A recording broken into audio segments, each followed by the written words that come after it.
ये हम सीधे कीमी गांव की ओर चलते हैं और होते हैं गांव के लोगों से रूबरू।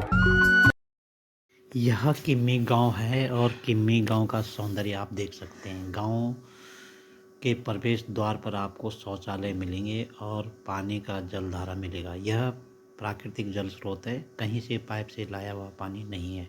कीमी गांव में पहुंचते ही आपके सामने पे होगी बंदर पूंछ और कालिंदी पर्वत।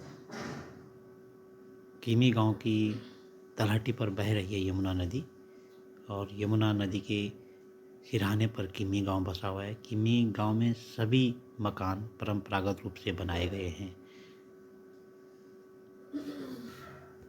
हर मकान के आगे एक आंगन और 3-3 मंजिले मकान हैं। लकड़ी, पत्थर, मिट्टी, गारे से बनाए हुए यह मकान, हम इसको वुड स्टोन हाउस भी कह सकते हैं। मकान के साथ एक कोठार भी है। कोठार में अन्न धन रखा जाता है, जो परंपरागत रूप से इस घाटी का रिवाज है।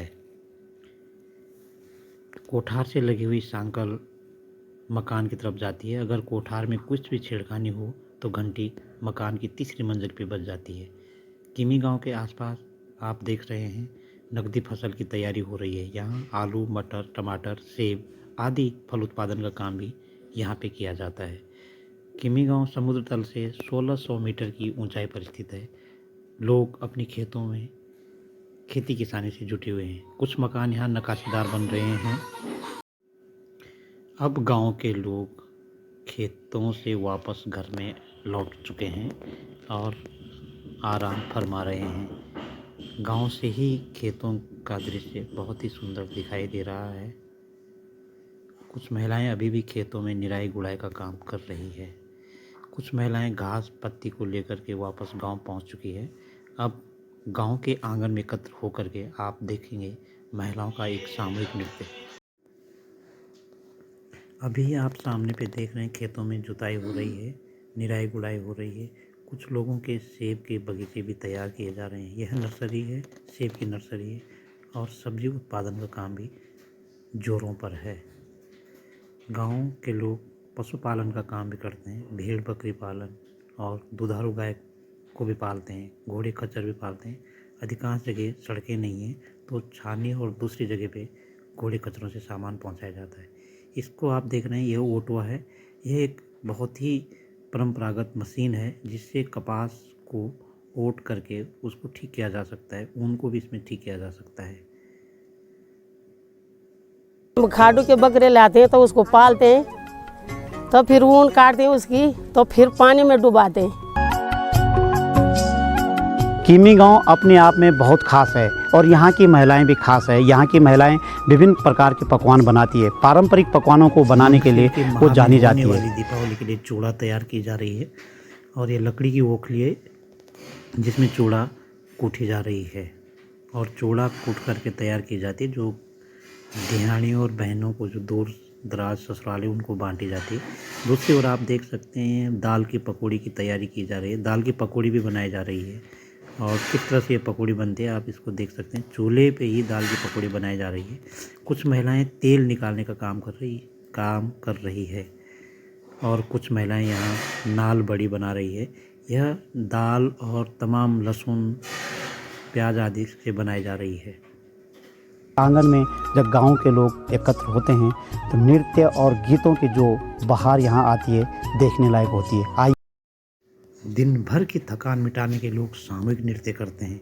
आप सामूहिक आंगन में देख रहे हैं महिला और पुरुष एक साथ नृत्य कर रहे हैं, गीत गा रहे हैं और स्थानीय जो वाद्य यंत्र है उसको बजा करके नृत्य करते हुए दिखाई दे रहा है, जो हर समारोह में मौजूद दिखता है। दरअसल कीमी गांव की खुशहाली का राज भी यही है।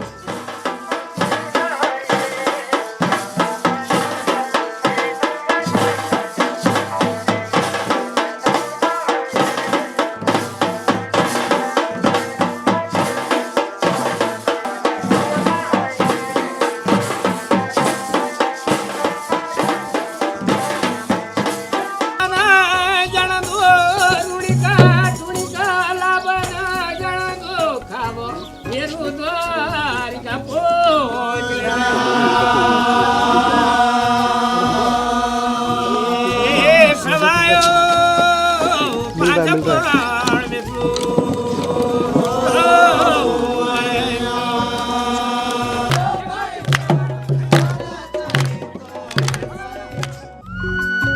गांव से हमें काफ़ी सहयोग मिलता है और काम भी मिलजुल कर करते हैं। गांव समुदाय की खुशहाली इसी में है। दिन भर काम धाम थक हार करके जब घर वापस आते हैं तो फिर अपने भोजन इत्यादि की व्यवस्था में जुट जाते हैं। यही गांव की खुशहाली का राज है।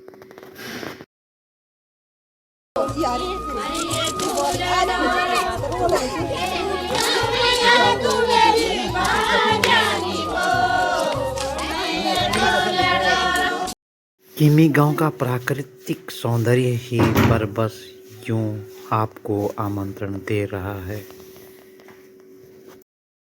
गांव के नक्काशीदार मकान और उसके साथ बनाया गया चूल्हा अद्भुत और अद्वितीय है।